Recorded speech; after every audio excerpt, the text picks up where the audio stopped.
আসসালামু আলাইকুম। Barishal dot news থেকে রাত ৯টার শীর্ষ সংবাদ আমি ফারহানা করিম তুলি। প্রথমে সংবাদ শিরোনাম, পরে বিস্তারিত। বরিশালে ৩৯ লাখ টাকা স্বর্ণালংকার সহ শিক্ষার্থীদের হাতে প্রকৌশলী আটক। ডক্টর ইউনূস অন্তর্বর্তীকালীন সরকার পরিচালনায় সফল হবেন, ফখরুল। বরগুনায় দুই বাসের মুখোমুখি সংঘর্ষে যুবক নিহত, আহত ১২। বিসিসির সাবেক মেয়র সাদিকের বাসার পোড়া লাশটি কাউন্সিলর লিটু। বরিশালে শিক্ষার্থী স্বেচ্ছাসেবকদের দায়িত্ব পালনে স্বাভাবিক হচ্ছে পরিস্থিতি। জুলফিকার শাকিলকে শ্রদ্ধা জানালেন বরিশালের সর্বস্তরের মানুষ। চট্টগ্রাম কারাগারে বন্দীদের বিক্ষোভ, কারারক্ষীদের ফাঁকা গুলি। খুলনায় আপনার মতো পুলিশ কমিশনার চাই না, বললেন শিক্ষার্থীরা। এতক্ষণ শুনলেন সংবাদ শিরোনাম, এখন বিস্তারিত। বরিশাল নগরীর সড়কে ট্রাফিকের দায়িত্ব পালনকালে নগদ ৩৯ লাখ টাকা বিপুল স্বর্ণালংকার সহ প্রকৌশলী হারুন ও রশিদকে আটক করেছে শিক্ষার্থীরা।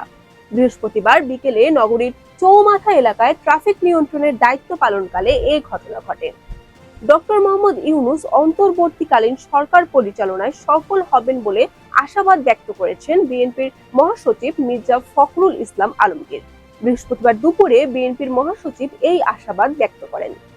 বরগুনার পাথরঘাটা মঠবাড়িয়া আঞ্চলিক সড়কে দুই বাসের মুখোমুখি সংঘর্ষে এক যুবক নিহত হয়েছেন। এই ঘটনায় ১২ জন আহত হয়েছেন। তাদের মধ্যে ৩ জনের অবস্থা আশঙ্কাজনক বলে জানা গেছে।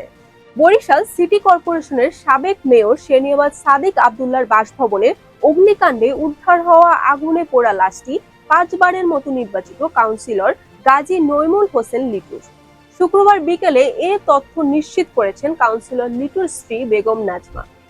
বরিশাল জেলার রাস্তাগুলোতে ট্রাফিক ব্যবস্থা নিয়ন্ত্রণে বিএনসিসি, স্কাউট, আনসার ভিডিপি, সাধারণ শিক্ষার্থীদের পাশাপাশি দায়িত্ব পালন করছেন ইসলামী আন্দোলন বাংলাদেশ ও সহযোগী সংগঠনের নেতাকর্মীরা।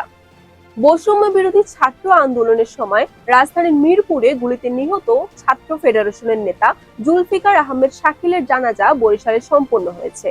বৃহস্পতিবার সন্ধ্যায় বরিশাল নগরীর অশ্বিনী কুমার হল চত্বরের পশ্চিমা পাশে রাস্তায় জুলফিকার শাকিলের জানাজা ও শ্রদ্ধাঞ্জলি অনুষ্ঠিত হয়।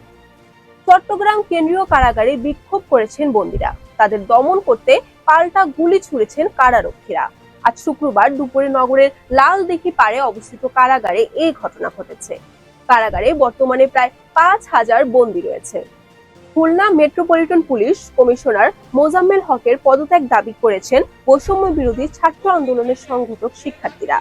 একই সঙ্গে আওয়ামী লীগের পরিণতি দেখে বিএনপি নেতাদের শিক্ষা নিয়ে সতর্ক হওয়ার পরামর্শ দিয়েছেন তারা। Barishal dot news.